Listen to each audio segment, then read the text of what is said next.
완벽하게 답변 구성 잘 해줄 것. 네, 사형제도에 대한 학생의 생각 얘기해 보세요.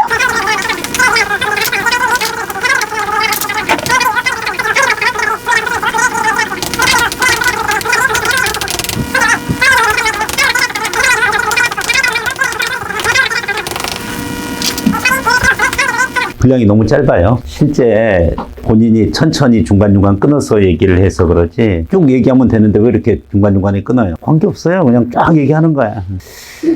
네, 바로 면접 들어가도록 하겠습니다. 일단은 전체 분량이 좀 짧고 서머리 요약할 때 마지막에 또 마찬가지야. 어떻게 하라 그랬습니까? 따라서 저는 형벌에 대한 공포심을 유발을 해서 범죄 예방 차원과 그리고 범죄인을 사형을 통해서 사회적으로 영구적으로 격리해서 우리 사회를 안전하게 유지하자는 두 가지 이유 때문에 사형제도에 대해서 찬성합니다. 요약이 빠졌어요. 요약 반드시 필수. 자, 우리 학생의 주장입니다. 네, 저는 사형제도에 대해서 찬성합니다. 모든 사람들은 죄가 있으면은 벌이 있어야 됩니다. 형벌이. 이것이 바로 죄형 법정주의고 이와 같은 것을 법으로 규정해 놓음으로 인해서 결국은 공포와 두려움을 범죄자에게 심어주고 본인의 생명도 국가가 앗아갈 수 있다라는 그와 같은 위협을 가함으로써 범죄를 예방할 수 있다라는 측면입니다. 근데 부연이 왜 없어요? 부연이. 예를 들어 예전에 끔찍한 사회적 범죄를 저지른 사람들에 대해서는 사형 집행을 했었습니다. 북한에서는 총살을 함으로써 사형을 집행합니다.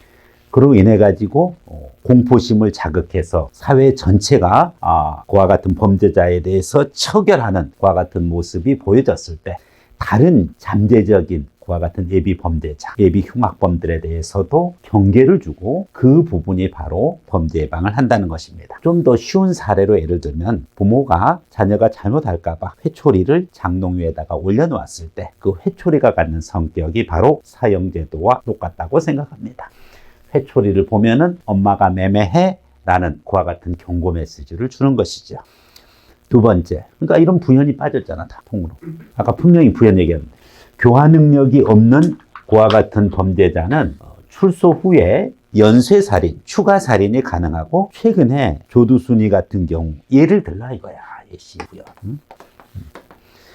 그래서 출소되어졌을 때 그 도시 전체가 공포에 시달리고 특히 예전 피해자에 대한 2차 피해, 3차 피해의 가능성마저 커진다는 사실을 알 수가 있습니다. 따라서 이와 같은 범죄자에 대해서 영구히 사회적으로 격리, 사형에 처함으로써 격리시킴으로써 우리 사회를 안정화할 수 있습니다. 따라서 저는 이와 같이 형벌의 기능 중에서 예비 범죄자에 대해서 위협을 가하는 위하적 기능과 그리고 범죄자를 사회에서 영구히 격리시켜가지고 범죄의 가능성 자체를 없애버리는 그와 같은 방식으로 해서 사회 일반인을 보호할 수 있기 때문에 사형제도에 대해서 찬성합니다. 많이 아쉬웠어요. 자.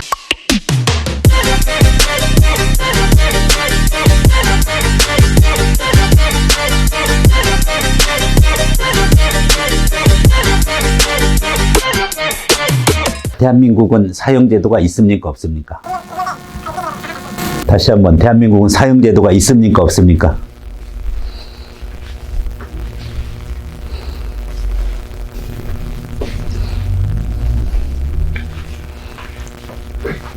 대한민국은 사형제도가 있는 대표적인 국가입니다.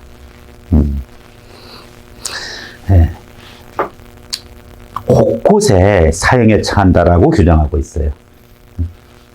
특히 군형법에는 그렇게 큰 범죄가 아닌 것임에도 불구하고 사형에 처한다.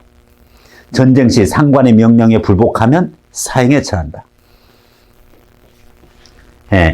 당연히 사형제도가 너무나 많은 법조문에 들어가요. 엄청난 사형제도 이 존치국가죠. 그러나 사형제도가 존재한다라고 해서 사형을 집행하는 거랑은 별개야. 법원이 사형에 처한다라고 판결을 내리더라도, 물론 그 판결도 지금 소수지만은 그 판결을 집행하는 행정부가 집행을 안 하고 있어. 그렇지만 그 사람은 뭐야? 사형의 판결이 내려졌어. 사형 집행을 하면 되는데 사형 집행을 안 하고 있죠. 10년 이상 동안. 그래서 이와 같은 10년 이상 동안 사형제도가 법률적으로는 있는데 집행을 안 한 그와 같은 국가를 사실상의 사형 폐지 국가 이렇게 얘기를 합니다. 그렇지만은 사형제도 자체는 아주 많은 법 규정에 존재하고 있습니다. 사형제도의 폐지라는 것은 사실상의 사형제도를 폐지하는 것이 아니라 법규 자체에서도 사형을 없애야 된다는 거예요. 두 번째, 형벌에 대한 위하적 기능. 그래서 범죄 예방이 된다라고 했는데 예전에 사형제도가 지금이나 예전이나 다 있고 실질적으로 사형을 집행했던 시절이 꽤 있었죠. 여러분이 잘 아는 박정희 대통령 시해 사건, 김재규도 사형에 의해서 결국은 목숨을 잃었죠. 자, 당시 사형제도를 실질적으로 집행도 많이 하고 그랬음에도 불구하고 오히려 범죄자들은 더 늘어났어요.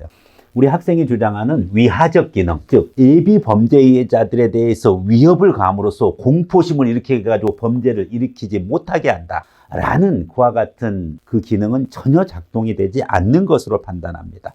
사형제도가 있었으면 그만큼 사형과 관련된 중한 범죄가 줄어들어야 되는데 훨씬 범죄들은 늘어났어요. 이 점은 어떻게 생각하나요? 추가 질문합니다. 교화 능력이 없는, 물론 이 살인마가 사람을 많이 죽였고 끔찍한 그와 같은 살인을 해서 도저히 인륜을 파괴했다라고 하지만은 그 사람 생명 또한 우리가 지켜야 될 가치 있는 생명인 것이죠. 왜 국가가 추가 살인을 또 저질러야 되나요? 범죄 예방 능력도 절대 떨어지지 않고, 그리고 사회적으로 영구 격리하는 것은 무기징역으로 가능하다고 하면은 무기징역이라는 좋은 제도가 있으니까 이것을 활용하면 되는 거 아닌가요? 그리고 실제로 지금도 마찬가지입니다. 사형제도는 존치하지나 실질적으로 사형을 집행하지 않음으로써 현실에서는 무기징역과 똑같은 기능을 하고 있어요. 그런데 굳이 사형제도가 있을 필요가 있을까요? 답변해 보세요.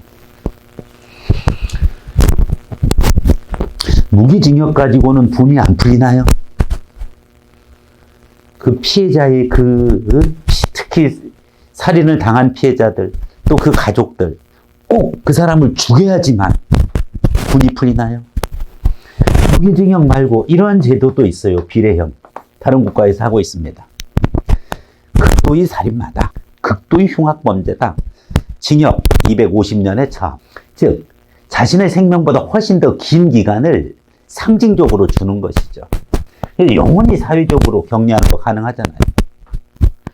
왜 굳이 그것을 사형제도를 통해서만 가능하다라고 주장하는지 얘기해 보세요. 계속 답변 못하고 있으면 안 돼, 이렇게. 네, 수고했습니다. 마치겠습니다. 그래도 네가 논리를 가졌으면 예상을 해야 될 거 아니야. 그냥 너 반박만 준비해서 되는 게 아니야. 항상 반박 질문을 준비해야지. 자, 간단하게 사형제도 하겠습니다. 일단은 사형제도를 규정한 건 주로 형법이야. 형법 전이 있고 형법 부속 법률들이 있다.